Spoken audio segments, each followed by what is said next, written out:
Another welcome change for the 2021 MacBook Pro is the death of the touch bar. The new keyboard on the 14-inch MacBook Pro is the same size as the keyboard on the 16-inch MacBook Pro. Now, I will say I'm extremely happy that the touch bar is gone from this year's MacBook Pro because for the most part, I actually never use the touch bar, and from time to time, I would accidentally touch the touch bar for no apparent reason.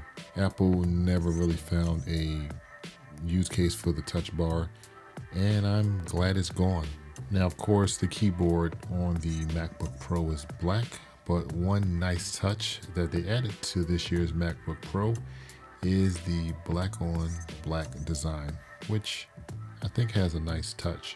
The butterfly keyboard on the 2021 MacBook Pro is a joy to type on in comparison to my 2016 MacBook Pro.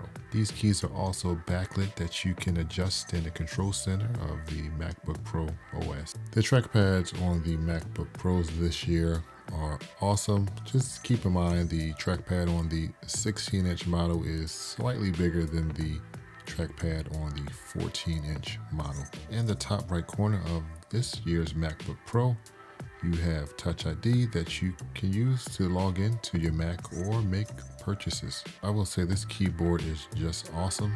I don't have any complaints about the keyboard, but that's going to do it for me.